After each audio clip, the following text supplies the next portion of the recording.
Hi friends, today வந்து பார்த்திங்கன்னா நம்ம என்ன டாபிக் டிஸ்கஸ் பண்ண போகிறோம் அப்படிங்கிறது உங்களுக்கு ஆல்ரெடி தெரிஞ்சிருக்கும். ஸோ நம்ம டைரெக்டாக வாங்க நம்ம டாப்பிக்குள்ளே வந்து டிஸ்கஸ் பண்ண போயிடலாம். இப்போ நிறைய விதமான முருகன் வந்து நம்ம கேள்விப்பட்டிருக்கோம். ஸோ அந்த வகையில் இன்றைக்கி நம்ம பார்க்க போகிறது தந்தலை முருகன். அது என்ன தந்தலை முருகன், அதுக்கான பெயர் காரணம் வந்ததற்கான என்ன காரணம், என்ன சூழல், என்ன நிகழ்வுகள், எதை அடிப்படையாக வச்சு இந்த பெயர் வந்து முருகனுக்கு வந்தது அப்படின்னு சொல்லி நம்ம பார்க்க போகிறோம். தந்தலை முருகன் அப்படிங்கிற பெயர் வந்து பார்த்திங்கன்னா ரொம்பவும் ஆழமான ஒரு ஆன்மீகம் அர்த்தம் கொண்ட பெயர் தான் இந்த தந்தலை முருகன். அது என்ன ஆன்மீகமான அர்த்தம் அப்படின்னா, இந்த வார்த்தையை வந்து பார்த்திங்கன்னா பிரித்து பார்த்தீங்க அப்படின்னா தந்தலை அப்படிங்கிறது ஒரு பழமையான தமிழ் சொல்.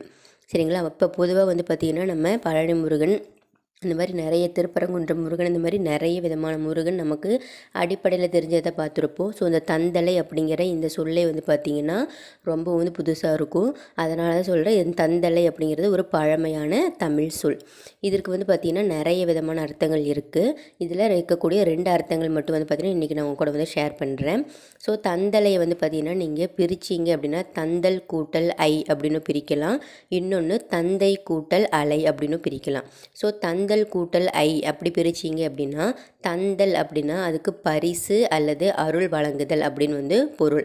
அதாவது அருள் வழங்கக்கூடியவர், ஒரு தந்தையாக இருந்து நமக்கு அருளை வழங்கக்கூடியவர் அப்படின்னு. ஸோ மற்றொரு பொருள் வந்து என்ன அப்படின்னா தந்தலை மலை அப்படிங்கிறது ஒரு தெய்வீக மலை. ஸோ இந்த தந்தலை முருகன் எங்கே இருக்கார் அப்படின்னா திருப்பத்தூருக்கு பக்கத்தில் இருக்கக்கூடிய மலை தான் இந்த தந்தலை மலை. ஸோ ரொம்ப பவர்ஃபுல்லான ஒரு மலை கோயில். அதனால தான் தந்தலை முருகன் அப்படின்னா அந்த மலைப்பகுதியில் அருள் புரியக்கூடிய முருகன் அப்படின்னு பொருள். அப்போ இதனுடைய தத்துவ அர்த்தம் என்ன அப்படின்னா தந்தை கூட்டல் அலையல். அலையல் அப்படின்னா அலைந்தல் அப்படின்னு பொருள். அப்போ அதுக்கு என்ன அர்த்தம் அப்படின்னா தந்தையினுடைய அருள் வந்து அலைகளாக பரவி நிற்கக்கூடிய சக்தி அப்படிங்கிறத குறிக்கிது. இப்போ முருகன் அப்படின்னு எடுத்துக்கிட்டோம் அப்படின்னா முருகு அப்படின்னா முருகன், முரு கூட்டல் கண் அப்படின்னு பிரிப்போம். அதில் முரு அப்படின்னா அழகு, மெய்யான பிரகாசம், ஞானம் அந்த மாதிரி வரும். ஸோ கண்ணுன்னு எடுத்துக்கிட்டிங்கன்னா அறிவு, பார்வை, உணர்வு. அப்போ முருகன் அப்படின்னு சேர்த்தீங்க அப்படின்னா அழகான அறிவும் மெய்ப்பொருளை காணக்கூடிய தெய்வீக ஒளி. ஸோ இந்த மாதிரி எல்லா கான்செப்ட்டுமே ஒவ்வொரு பெயருக்கும் இருக்குது. ஸோ ஒரு பெயர் வருது அப்படின்னா அதுக்கு ஒரு சூழ்நிலை வந்து நடந்திருக்கும். ஸோ தந்தலை முருகன் அதனுடைய சொற்சேர்க்கை சேர்த்து பார்த்தீங்க அப்படின்னா அருளை வழங்கக்கூடிய மலைவாசி தெய்வீக ஒளியான முருகன் அப்படிங்கிறது தான் அர்த்தம்.